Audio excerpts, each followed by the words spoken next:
Assalamualaikum warahmatullahi wabarakatuh. Allahumma sholli ala Sayyidina Muhammad wa ala ali Sayyidina Muhammad.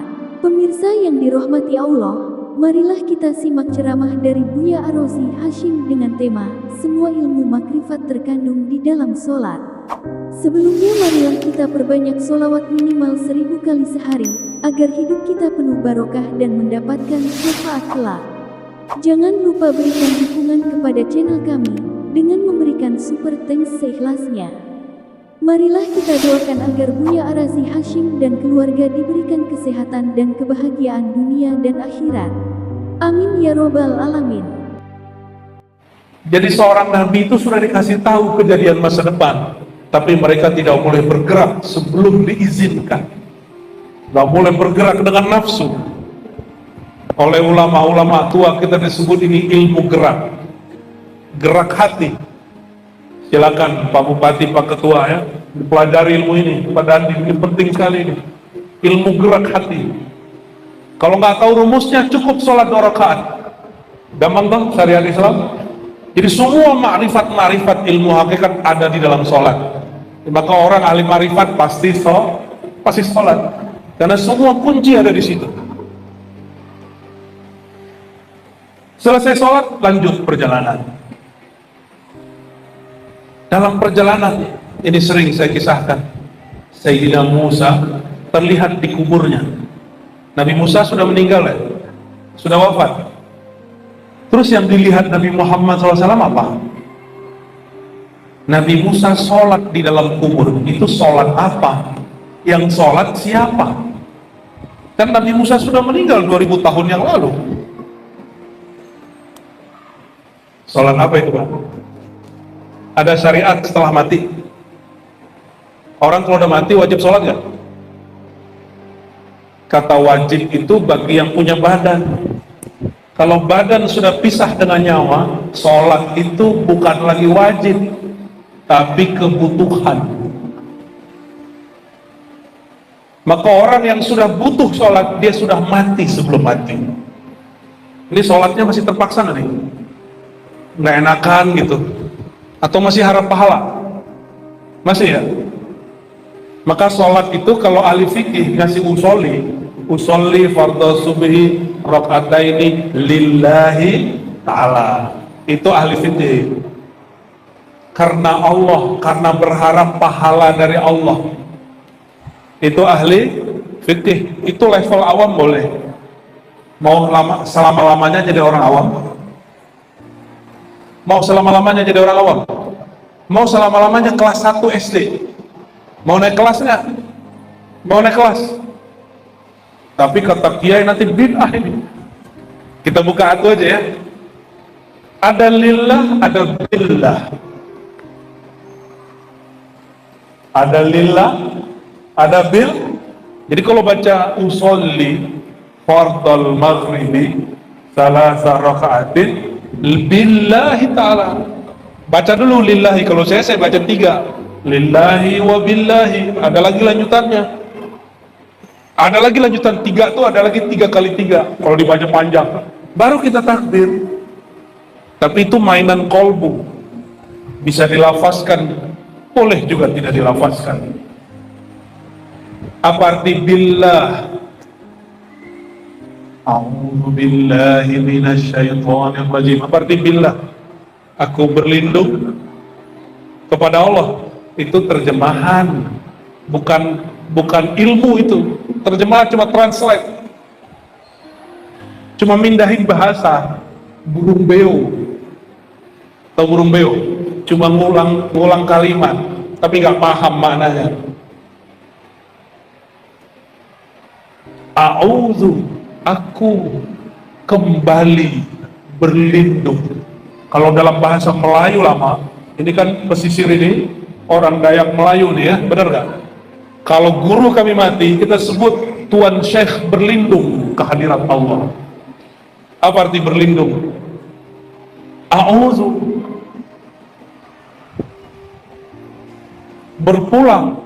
Maka a'udzu itu mematikan diri sebelum mati. meniadakan daya upaya kecuali dengan upayanya Allah Subhanahu wa Ta'ala. Maka kajian yang tinggi itu ada di lafaz yang kita baca hari-hari. Oleh karena itu saya buka-buka aja Pak, yang boleh dibuka. Kenapa? Mau sampai kapan orang dia ilmunya begitu terus, makannya nasi tiap hari nggak ada lauknya. Mau makan nasi tiap hari nggak ada lauknya? Kok betah makan tiap hari nggak ada lauknya? Kok betah santapan sholat yang nggak ada maknanya? Sholat itu kutul qulub, kutul ruh. Sholat itu makanan ruh, makanan kolbu. Kalau nggak diberi makna, nggak ada rasanya. Itu yang membuat orang buru-buru mau selesai sholat. Cepat-cepat kalau sholat. Ini dicek ya.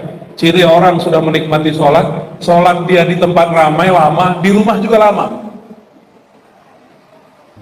Di masjid dia sholat sunat, di rumah juga sholat sunat. Udah begitu belum? Nah, aku aja belum. Ya, di masjid aja nggak sholat sunat, kalau gini rumah. Jadi a'udzubillah, aku berlindung bi. Terjemahan harfiah bi apa? Secara translate ba. Apa arti ba? Bismillah, dengan nama Allah. Billah, dengan Allah. Sebenarnya ada ilmu namanya ilmu titik, tapi saya nggak boleh buka Pak. Biar penasaran aja ya. Jadi titik di bawah batu ada ilmunya, tapi itu ilmu tengah malam itu. Maka a'udzubillah, aku berlindung menghabiskan semua sifat-sifatku yang nyata hanya sifat Allah. Menghabiskan semua fi'il perbuatanku yang nyata hanya perbuatan Allah. Jadi kalau takbir, yang bikin kita bisa angkat tangan siapa? Allah, betul. Yang bikin kita bisa ruku siapa? Allah, benar. Yang bikin kita bisa sujud? Ya Allah. Kalau begitu, pantas nggak gerak-gerak Allah, tubuh milik Allah, nyawa milik Allah, ruh hembusan Allah, lalu minta upah pahala dari Allah? Pantas nggak? Saya minjam mobil bagusnya Pak Bupati, dipakai 5 hari, keliling-keliling lah ini Kalimantan. Habis pulang saya bilang, Pak Bupati, saya sudah pakai mobil Pak Bupati 5 hari, mana hadiahnya? Itu waras nggak? Maka ketidakwarasan itu diajarkan hari ini. Mau diajarkan yang nggak waras-waras begini? Mau jadi nggak waras, kok jadi waras? Maka orang waras itu disebut arif, bahasa Arabnya. Orang yang arif, kita jadi bahasa Melayu. Orang yang bijak, orang yang mengerti. Yang mengerti bahwa gerak dia dalam menyembah Allah adalah gerak Allah sendiri. Itulah makna a'udzu billah. Itu makna la haula wala quwata illa billah. Ilmunya nggak tinggi-tinggi kok. Bacaan sebelum baca Quran sama bacaan dengar azan. Jadi kalau orang nanya, kenapa nih Ar-Razi ini buka ilmu tinggi? Gak ada yang tinggi, ente aja jarang dengar. Ya, yang dibuka cuma la haula wala, auzubillah, bismillah, apa yang tinggi? Kajian puncak saya nggak jauh-jauh, cuma syahadat, nggak jauh-jauh. Jadi kajian puncak itu syahadat, nggak ada tinggi-tinggi. Syahadat rukun Islam bukan? Rukun Islam. Nggak ada kajian lebih tinggi dari kajian syahadat. Satu kali Sayyidina Ali, karena kita di awal membicarakan Sayyidina Ali, babul ilm, pintu yang megah dari kota ilmu Rasulullah SAW. Beliau masih muda, tapi pertanyaannya seger. Anak muda itu kan senangnya yang duduknya nggak lama-lama, wiridnya cepat, gitu nggak? Sholawatannya dipendek-pendek, gitu nggak? Ya, yang muda-muda ayo ngaku. Senangnya kalau imam baca Quran yang pendek-pendek, bacanya agak cepetan dikit gitu. Sama Sayyidina Ali masih muda, pertanyaannya sama. Wahai baginda, dullani aqrabat turuqi ilallah. Hadis Tirmizi, hadis sahih. Wahai baginda Rasulullah, tolong tunjukkan aku jalan terdekat kepada Allah. Wa azkaha wa ashalaha wa aqrabaha. Pertanyaannya paling cepat, paling mudah, paling ringan. Kalau orang tua kan nggak mau, mohon maaf. Saya pernah mimpin sholat, kita suka murattal, Bismillahirrahmanirrahim, Alhamdulillahirabbil alamin. Habis Assalamualaikum, kita langsung dicolek sama aki-aki. Kamu lagi buru-buru ya? Loh bukan, style saya baca Quran memang begitu. Bagi dia dianggap buru-buru, makanya kalau sekarang pergi ke masjid jarang mau jadi imam. Khawatir nanti yang aki-aki terganggu. Ya, padahal kalau yang muda-muda senang, wah alhamdulillah harus jadi imam. Sayyidina Ali dijawab oleh baginda Rasulullah SAW, kamu mau jalan tercepat kepada Allah? Nggak susah, zikrullah. Zikrullah, apa arti zikrullah? Apa arti zikrullah? Sembari ngopi ya. Bismillah. Apa arti zikrullah? Takut salah ya? Menyebut. Oke, bagus. Apa lagi? Mengingat. Apa yang diingat? Allah. Emang bisa ingat? Ada yang bisa ingat wajah Allah? Kayak gimana rupanya? Itu benar. Tapi pas didalamin, kita minta ampun juga, ya Allah, apa yang aku ingat? Coba kalau lagi sholat habis takbir, ingatnya macam-macam kan? Gak bisa. Otak ini gak sanggup ingat Allah.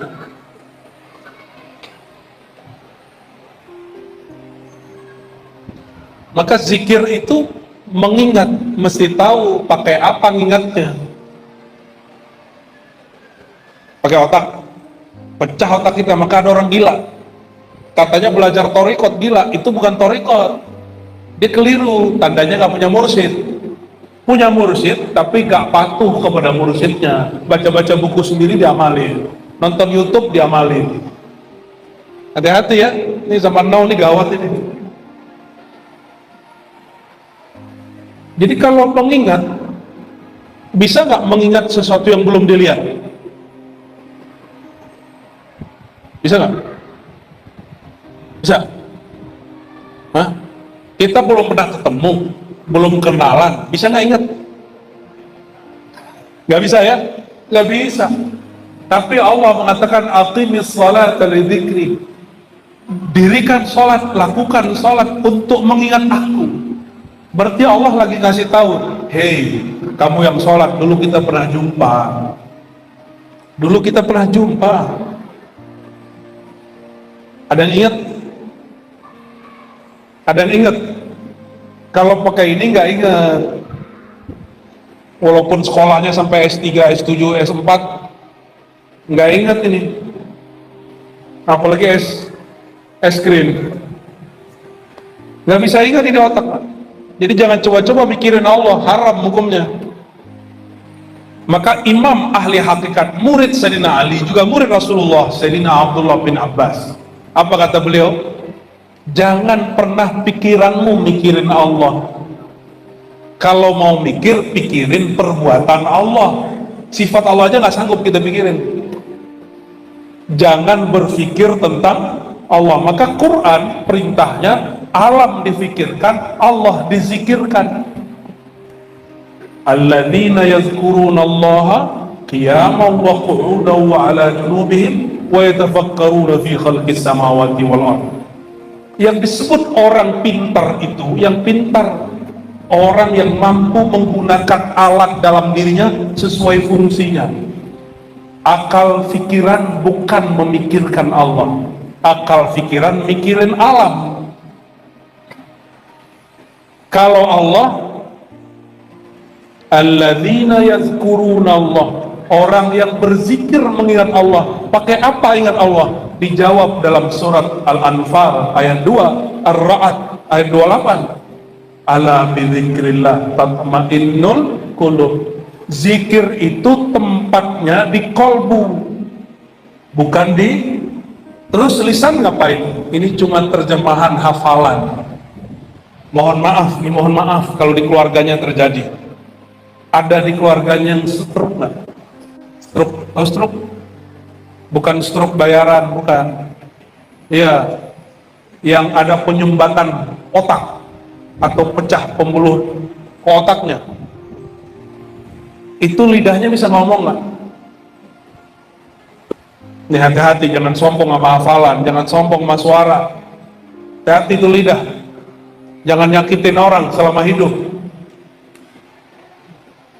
Jadi suara bagus kayak lidah kita fasih, hafalan Quran bagus, suaranya merdu. Tunggu, itu ada jatahnya.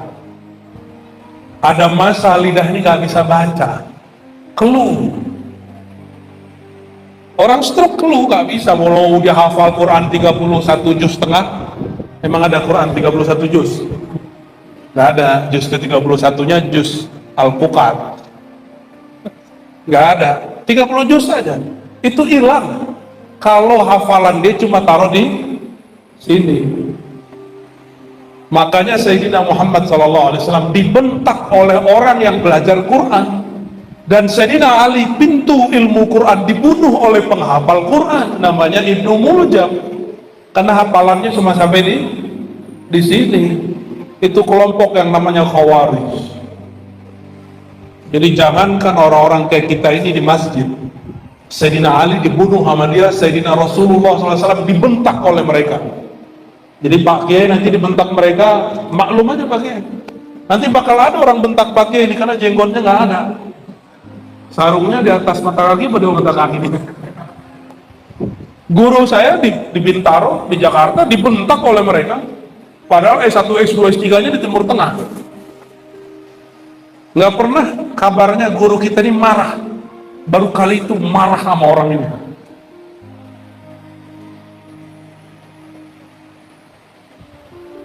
Nah, tapi jangan bahas itu ya, nanti hot lagi, panas lagi. Jadi siapa yang ingat Allah? Idza dzukirallah wajilat.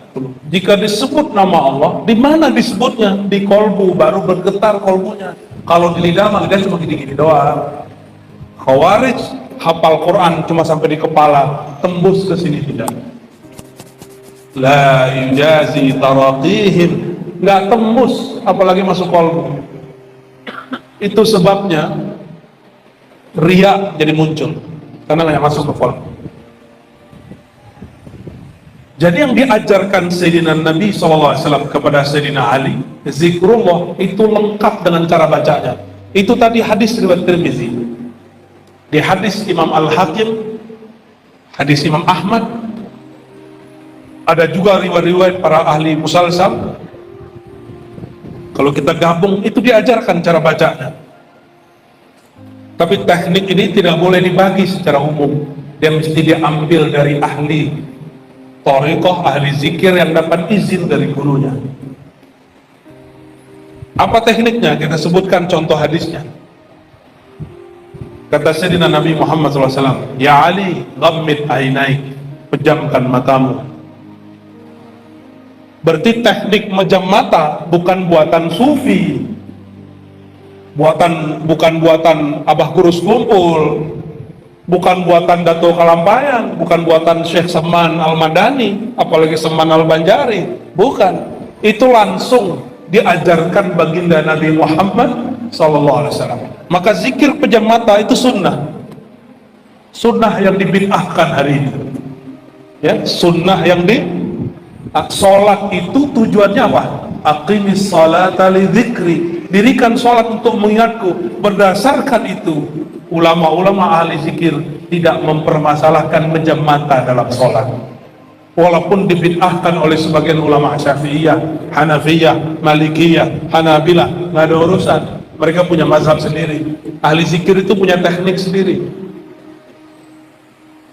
Lebih bahaya mejam mata atau pikiran macam-macam lagi sholat? Lebih bahaya mana? Pikiran yang macam-macam. Jadi sudah dapat rumusan? Kalau ingat Allah pakai Dan itu mesti diambil dari ahli qalbu. Sirnya, rasanya harus dijemput. Mesti diambil kan? Gak ada di kitab. Kitab tuh gak ada nyawanya. Mau kita nyantri 1000 tahun gak ketemu di kitab. Di kitab cuma tata cara yang zahir. Mesti diambil dari ahlinya, dari orang yang nyambut ilmu itu dari ahli qalbu sebelumnya. Orang ini nyambung kepada orang sebelumnya, bersambung kepada rohaniah baginda Nabi Muhammad sallallahu alaihi wasallam. Itulah makna kalam beliau dalam hadis yang sahih, tuba liman ra'ani wa amana bi. Tuba liman ra'ani, tuba sampai 7 kali. Kalau beliau mau sampai berkali-kali. Sungguh beruntung tuba. Tuba itu pohon kemenangan yang Allah ciptakan di surga, yang kita kalau jalan di bawahnya itu pohon rindangnya 100 tahun jalan baru nyampe di ujung. Kalau pakai mobil mungkin nyampe 80 tahun kali ya, apa 50 tahun baru nyampe di ujung. 100 tahun jalan itu pohon baru kita tembus, baru satu pohon kemenangan itu. Naungannya akan meliputi orang yang memandang aku dan percaya kepada aku. Akunya di sini ya nur Nabi Muhammad sallallahu alaihi wasallam. Abu Jahal melihat Muhammad bin Abdullah, tidak melihat Muhammad Rasulullah sallallahu alaihi wasallam. Abu Jahal, Abu Lahab, nah itu paman Rasulullah sallallahu alaihi wasallam. Mandang Nabi Muhammad hanya ponaan. Ponaan gua tuh. Ya. Sinting. Masa dulu orangnya lurus, sekarang saking lurusnya sekarang gila. Gitu ngomongnya mereka. Maka di Quran Nabi Muhammad SAW pertama kali dituduh tersihir, mashur. Kedua dituduh penyihir. Yang ketiga dituduh kahin, dukun. Yang keempat dituduh majnun, gila. Itu tahapannya beliau. Kalau digabung di semua, dolalim mubin, dituduh sesat. Intinya difatwain sesat sama orang semasanya. Ini kabar buruk nih ya. Semoga negeri kita aman dari begitu, Pak Ketua MUI ya, pengurus MUI. Jangan suka-suka memfatwakan orang sesat. MUI diciptakan bukan untuk memfatwakan orang sesat, tapi untuk membina umat. Sepakat? Maka kita sangat menentang kalau MUI suka fatwa-fatwain orang. Itu sama kayak negeri jiran itu sebelah, beda paham dikit fatwa, beda fatwa cabut tauliah. Tahu tauliah? Izin mengajar. Alhamdulillah negeri kita nggak begitu ya. Alhamdulillah. Ya kalau di negeri kita ini kalau ada di jiran nih, kayak Guru Abbas tuh langsung dilarang ngajar itu. Serius. Karena buka kajian Ma'rifatullah, Ma'rifatul Rasul. Kayak Abah Guru kumpul dilarang itu. Ini bersyukurnya, alhamdulillah rabbil alamin. Maka para dai, para ulama, jangan-jangan kita yang kurang bersyukur. Bisanya ngeritik pemimpin, tapi kurang bersyukur kepada Allah. Karena kebebasan yang diberikan oleh pemimpin kepada kita berdakwah, kita nggak diteror Pak, nggak dijegal. Mohon maaf nih Pak Dandim, Pak Dandim pernah dulu jegal kiai nggak waktu zaman muda-muda dulu? Jujur nih. Alhamdulillah enggak ya? Oh alhamdulillah. Generasi muda berarti nih Pak Dandim ya. Kiai saya, guru saya, tokoh masyumi, ceramah bab amanah dan adil. Turun langsung dipanggil sama Pak Kodim. 7 jam ditanya, lama-lama jadi murid. Untung guru kita pinter ngomong. Itu tahun 97, 98 reformasi. Umur guru kita sudah tua saat itu, umurnya sudah 73. Udah 73 masih dipanggil-panggil sama Pak tentara kan? Zaman itu. Coba sekarang orang teriak-teriak, turunkan presiden, dia ditangkap nggak? Nggak ada. Orang lupa dengan memori ini, memori kebebasan berceramah. Maka kita wajib bersyukur, ya. Buat maulid pakai surat izin nggak? Ya, yang punya majelis, antum buat majelis pakai surat izin nggak? Udah bersyukur, jadikan majelis maulid majelis syukur. Kawan saya di jiran sana kalau mau bikin maulid, cari apartemen yang gak ada orang tahu, tamatan Yaman, nggak boleh karena nggak dapat tauliah. Kata Pak Kapolres malam tadi, oh di sini kalau ada tamatan Yaman kita jagain kalau maulid, jangan sampai ada yang ganggu, kalau perlu tutup jalan. Ada nggak negara Islam yang begitu? Coba bikin maulid di Saudi, ditangkap askar ente. Bikin ngumpul-ngumpul di Mesir, berat. Cuma karena orang kurang siru fil ard, kurang jalan di muka bumi, maka dia kurang bersyukur kepada Allah Subhanahu wa ta'ala, maka nggak bergetar hatinya dengan bersyukur. Ustadz, dai-dai, khotib banyak sekali ngomong syukur di mimbar, tapi dia nggak pernah mensyukuri mimbar yang dia injak itu, dia nggak syukuri. Ini saya lagi nyeramain diri saya nih Pak Ibu, ya. Makanya saya jarang sudah khotbah Jumat, takut rukun dan syaratnya kelewat. Tapi jangan takut ya, nanti nggak ada yang khotib di sini. Salah tinggal dibenerin, tinggal sholat zuhur habis sholat itu. Oke, kembalikan tadi. Jadi kalau zikir pakai apa? Tadi pertanyaannya saya ulang. Zikir mengingat. Oke. Kalau belum jumpa bisa ingat? Berarti perintah zikir Allah perintahkan di Quran karena Allah ingin ngasih tahu, hei hambaku, kita dulu pernah jumpa, sekali jumpa selama-lamanya pasti jumpa. Gimana? Udah jumpa sama Allah? Bingung kan? Karena pakai ini. Kalau jumpa dengan kekasih, deg-degan kan? Sayyidina Abu Yazid Al-Bustami sezaman dengan imam-imam al-hadis, kalau mau sholat dadanya deg-degan, bukan takut tapi rindu. Dia rindu. Ada yang sholat rindu, kalau perlu sholatnya cepat-cepat ya.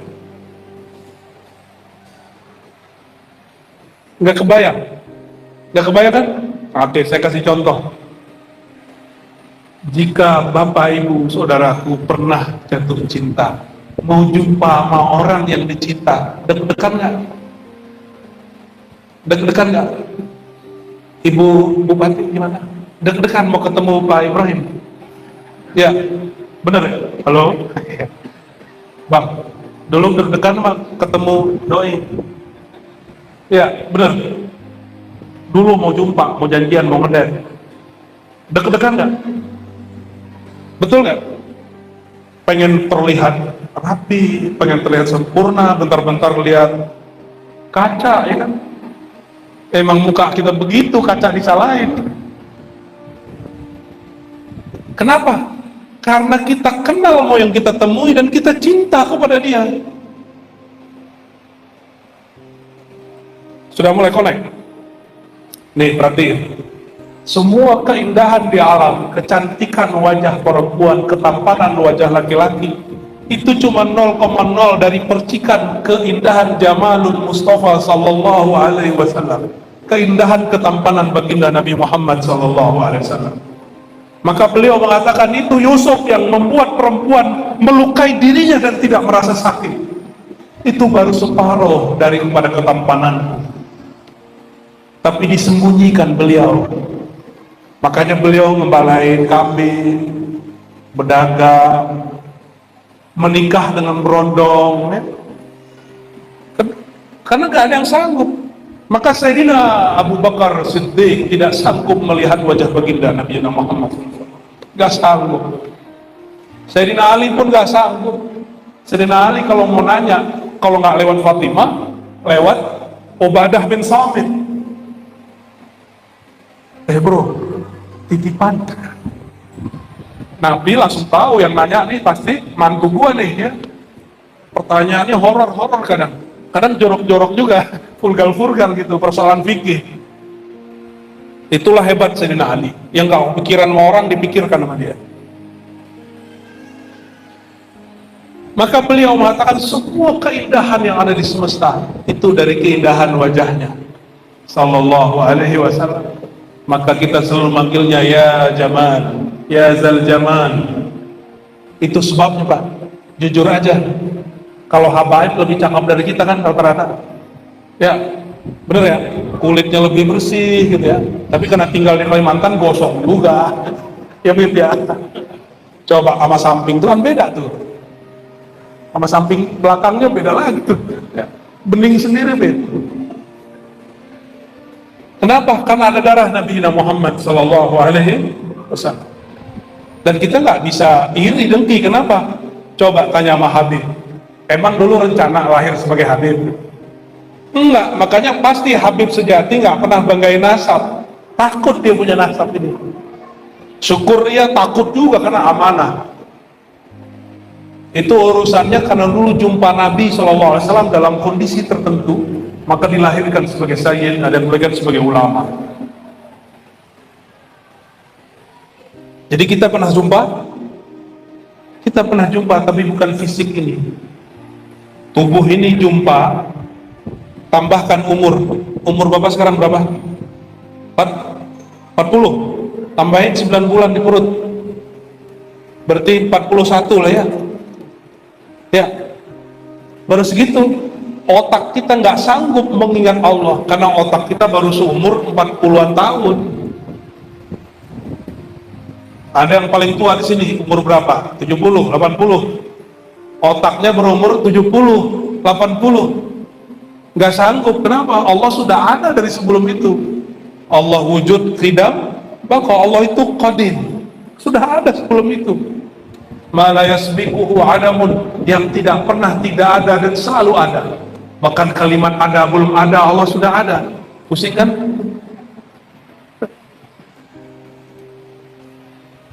Kalau pusing pulang aja ya.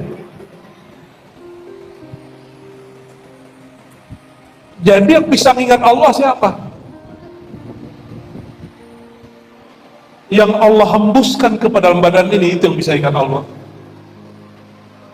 Apa yang Allah hembuskan ke dalam diri kita? Ruh penyawa. Ruh penyawa.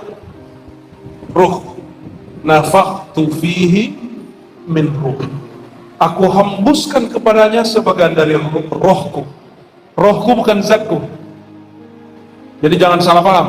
Allah tidak pernah membagi zatnya ke kita, nggak pernah. Yang dibagiin ke kita hembusannya. Ruh itu menjadi akar kata dari semua kalimat kasih sayang. Rahmat, Rahman, Rahim, rahmatan lil alamin. Maka orang kalau punya rohani pasti ada kasih sayang di kalbunya. Ada seorang sahabat datang kepada baginda SAW, ya Rasulullah, hatiku keras, gak bisa zikir. Apa kata Nabi SAW? Kamu cari orang yang hidupnya paling susah, bapaknya gak ada, emaknya gak ada. Santuni dia, peluk dia, usap kepalanya. Dia datangin itu anak yatim piatu, dia usap, dia santuni, dia peluk, baru dia ingat, oh ini Rahman Rahimnya Allah Subhanahu wa Ta'ala. Jadi zikir itu nggak hanya di atas sajadah, ada zikir, zikir amali, zikir beraktivitas. Ini yang susah-susah nih, kolbunya nggak bisa zikir, cari orang hidupnya paling susah, bantu dia. Nanti minta doa sama orang itu, coba rasakan getaran doanya, nanti berasa.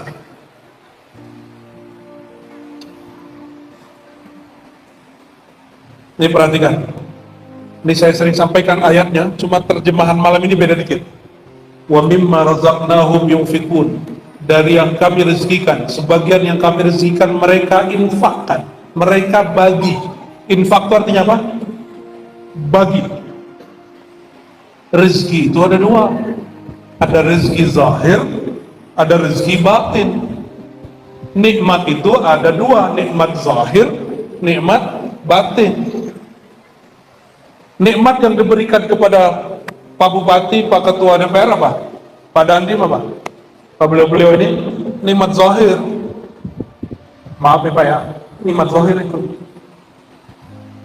Nikmat yang diberikan kepada ahli ilmu nikmat apa? Nikmat batin.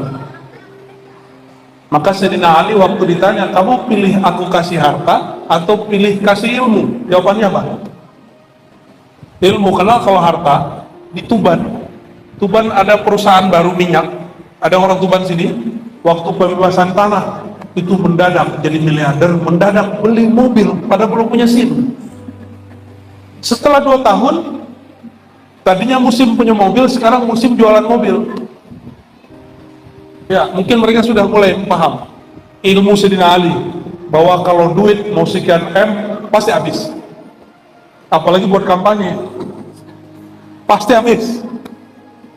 Tapi kalau ilmu gak pernah habis. Mohon maaf nih Pak Kiai, orang jadi ketua MUI, ketua PBNU itu paling 5 tahun, tapi ilmunya Kiai berapa tahun? Sampai mati. Wa mimma razaqnahum yunfikun. Salah satu rizki selain itu adalah sifat-sifat Allah Rahman Rahim, dibagikan nurnya kepada kita. Apa sifat yang paling sering Allah ulang-ulang dengan namanya? Rahman dan Rahim. Jadi siapa yang punya Rahman Rahim di hatinya, dia akan suka berbagi. Maka kita sering kasih contoh, botol isinya air putih, keluarnya putih. Kalau botol isinya kuning, keluarnya ini kopi, saya tuang keluarnya putih apa hitam. Orang kalau di dalam kolbunya isinya cahaya, keluarnya kebijaksanaan. Kalau di dalam kolbunya isinya WC, jamban, tempat buang kotoran, kalau dia marah, dia seneng aja ngomongnya TAHI. Tahu? Jangan dibaca. Ya. Lain lagi kalau dalam dirinya kebun binatang, aduh, semua nama binatang keluar tuh ya. Tinggal yang mana nih, isinya yang mana nih? Kita melihara apa di sini? Maka perhatiin yang ditonton apa, yang didengar apa. Itu yang saya maksud. Abang dan Bupati, temannya siapa? Karena itu input. Input itu teman duduk, teman ngobrol. Wa khairul khalil may yadulluka 'ala Allah. Sebaik-baik teman duduk, teman nongkrong yang menunjukkan jalan kepada Allah Subhanahu wa taala. Enggak mesti pengajian. Duduk-duduk santai sembari ngopi, bicaranya tentang Allah, tapi ringan.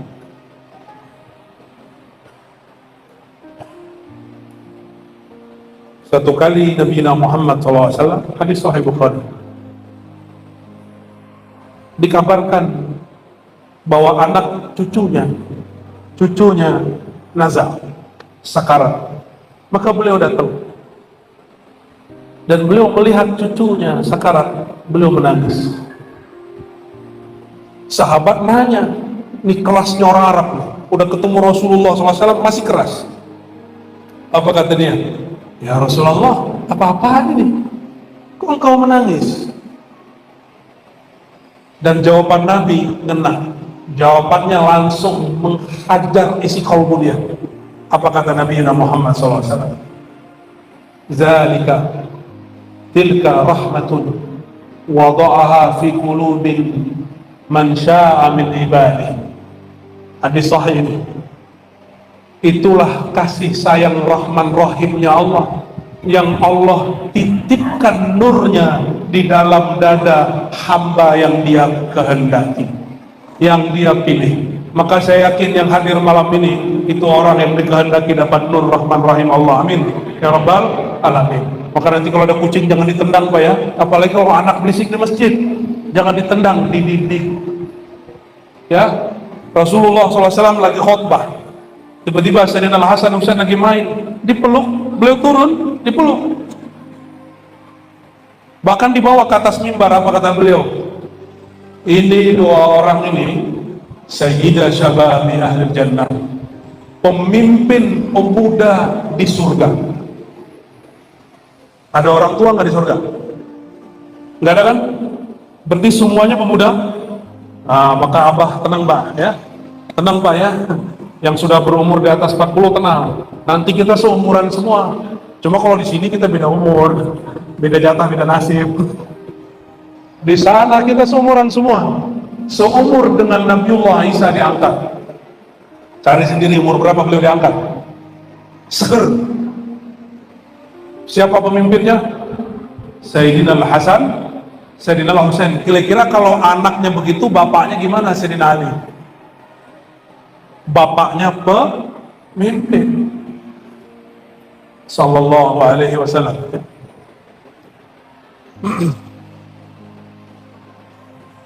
Nabi SAW pernah jalan-jalan ya. Udah jauh, belum mampir ke tempat Sayyidah Fatimah. Hadis Sahih Bukhari. Sampai di depan tempat tinggal Sayyidah Fatimah, ada tempat nongkrong santai-santai depannya. Apa balai-balai gitu ya. Duduk-duduk situ, apa kata Nabi? Aina luka, aina luka. Hadis Sahih Bukhari ini bukan hadis Syiah ini. Aina luka, ternyata Sayyidina Al-Hasan, abangnya Sayyidina Al-Husain punya panggilan luka. Luka itu kalau bahasa orang Jakarta bocil, bocah. Kalau orang Tanah Tidung nyebut bocah apa? Bocil itu apa? Bocil juga? Nggak ada? Wah, kurang kosakata ini. Ada? Anak kecil gitu? Apa sebutannya? Ya. Anak lemot. Anak lemot. Lucu juga ya. Jadi Nabi SAW duduk-duduk sekedar nyapa cucunya. Aina luka. Mana si bocah kecil? Mana si emot gitu ya. Tiba-tiba Sayyidina Hasan keluar. Langsung dikejar beliau, dipeluk, dicium-ciumin.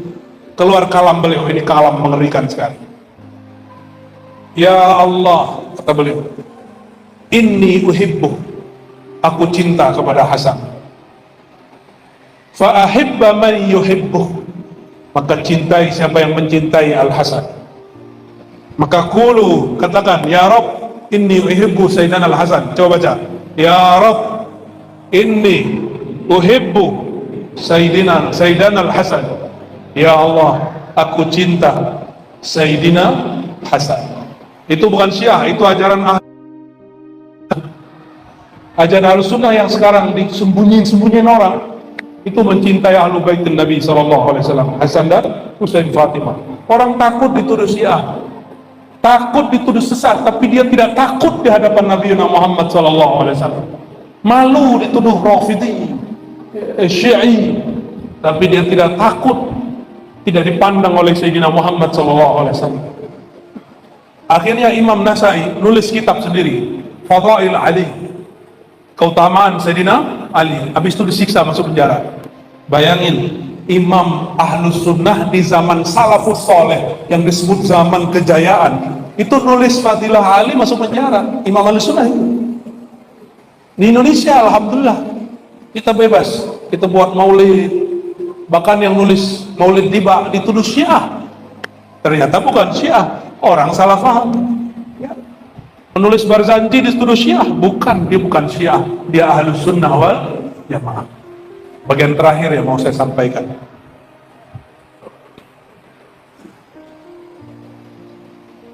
jadi berzikir pakai kolbu. Karena berzikir pakai kolbu itu ada pada orang yang hidup atau mati, atau ada di dua-duanya.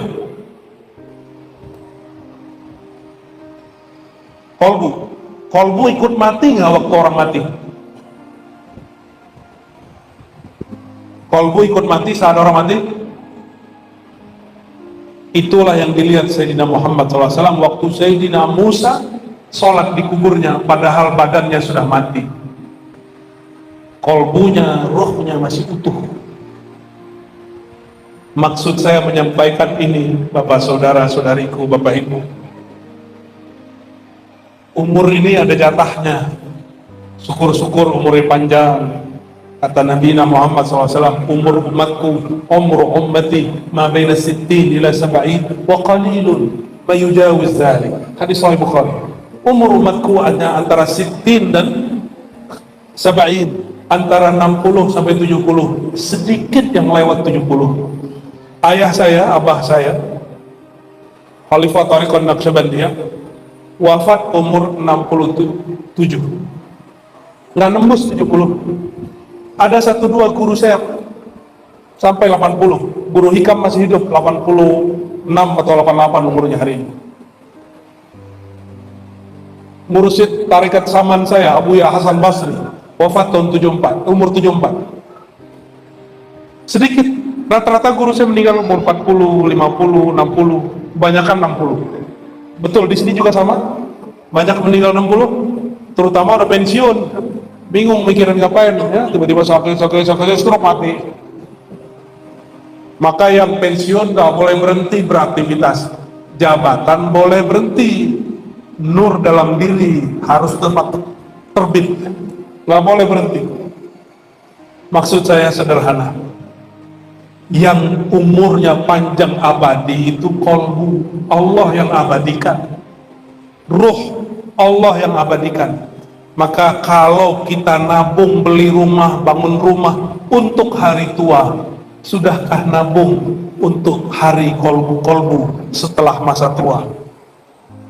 Oleh karena itu, jika kita lihat ada orang gak nabung-nabung, kita sebut itu orang bodoh. Itu orang kerja boros. Dan seboros-boros, sebodoh-bodohnya orang, dia membangun rumah yang dia mau tinggalkan, dia mempersiapkan sesuatu yang bakal dia lepas diri. Dan sepintar-pintar orang ulul albab yang dia menabung untuk kolbunya, tabungan kolbu, tabungan zikrullah, dan zikrullah mustahil tanpa ma'rifatullah. Maka wajib belajar ma'rifatullah, wajib mengenal Allah. Semoga semua yang hadir, termasuk kami, Allah selalu bimbing untuk jalan mengenal Allah, menyembah yang dikenal, menyembah yang dicinta. Alangkah mulia, alangkah senangnya menyembah yang dicinta, betul-betul menambah rindu. Menyembah yang dicinta membuat kita tidak sabar untuk ketemu dia. Menyembah yang dicinta berlama-lama pun rasanya sebentar saja. Semoga Allah berkahi malam ini. Ila ruhin Nabi sallallahu alaihi wasallam.